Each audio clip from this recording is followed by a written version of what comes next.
Chapitre 1. Est-ce le hasard ou l'ordre qui dirige l'univers?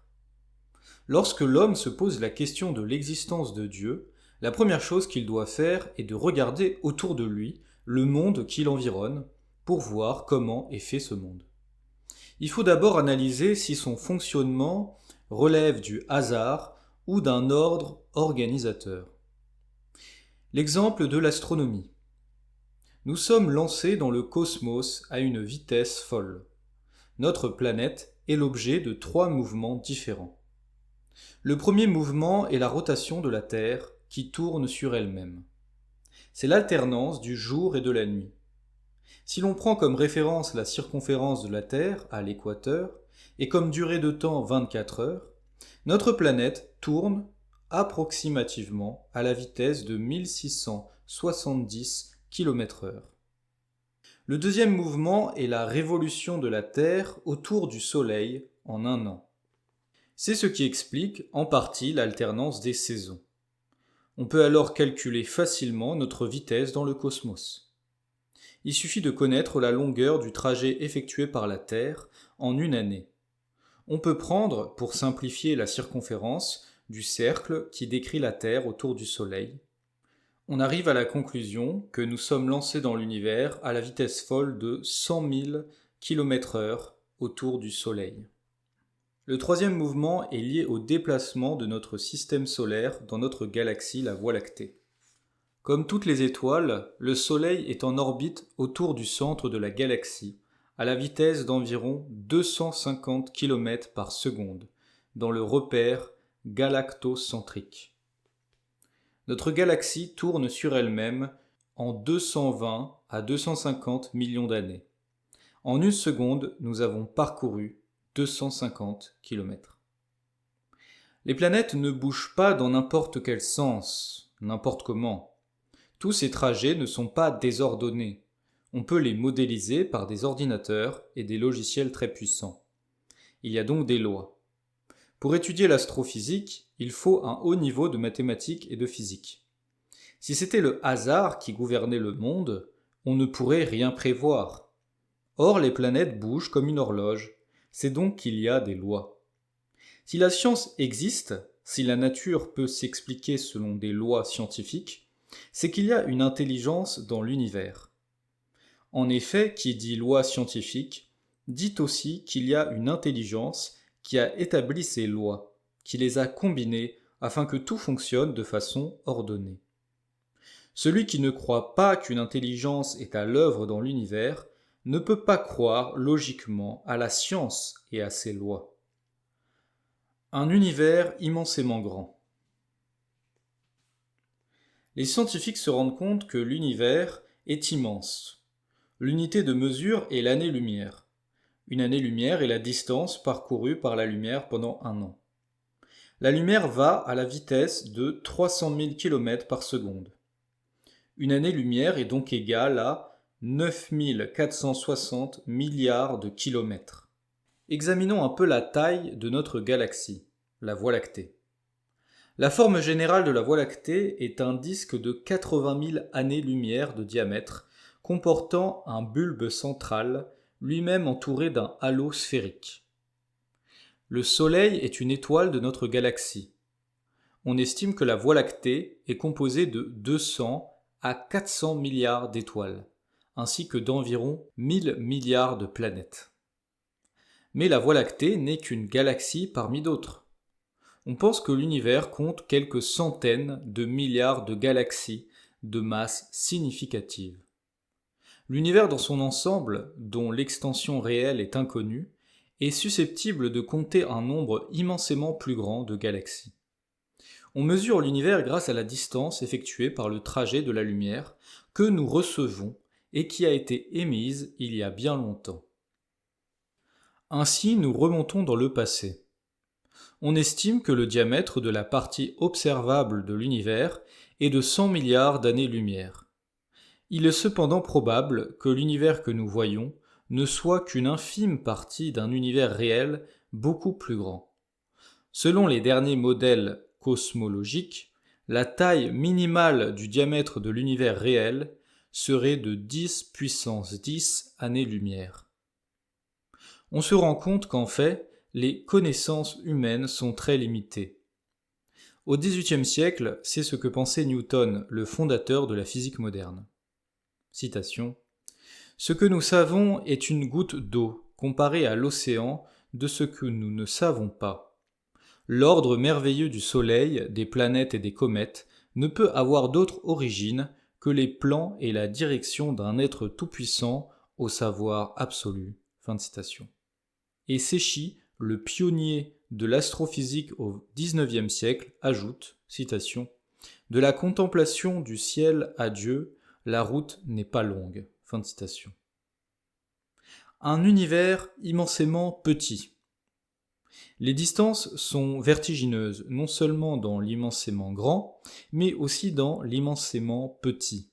Jusqu'en 1964, on croyait qu'il n'existait que 3 particules élémentaires constitutives de l'atome: l'électron, le proton et le neutron. On les désigna comme des particules élémentaires, pensant qu'elles étaient indivisibles.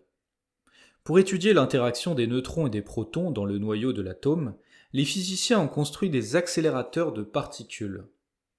Dans un accélérateur, des particules sont accélérées par des champs électriques, dans le but de les faire entrer en collision. L'énergie de ces collisions produit toutes sortes de particules qui sont ensuite détectées. À l'aide des accélérateurs, les savants ont découvert qu'il y avait encore un autre niveau de structure à l'intérieur des protons et des neutrons. Ceux-ci étaient composés de sous-particules qu'on baptisa quarks. La taille des quarks est théoriquement ponctuelle, mais en réalité elle est inférieure à 10 puissance moins 18 mètres, soit au moins 1000 fois plus petite que la taille d'un proton. Jusqu'à maintenant, aucune sous-structure des quarks et des électrons n'a été découverte. Les quarks sont donc les nouvelles particules élémentaires. Mais l'histoire ne s'arrête pas aux quarks et aux électrons. L'observation de plusieurs centaines de particules différentes, composites et souvent instables, a permis aux physiciens de déduire l'existence d'un certain nombre d'autres particules élémentaires. Ces constatations montrent le degré extraordinaire de complexité et d'ordre qui règne dans les éléments et leurs combinaisons. Un univers immensément complexe. Le monde qui nous entoure est un monde immensément complexe. Ceci est vrai pour l'immensément grand et les lois astronomiques. Ceci est vrai pour l'immensément petit avec les lois atomiques ou le comportement des cellules. Prenons un exemple avec la molécule d'ADN, acide désoxyribonucléique. L'ADN déplié d'une cellule humaine mesure de l'ordre de 2 mètres. Or, l'ADN est présent dans chaque cellule humaine.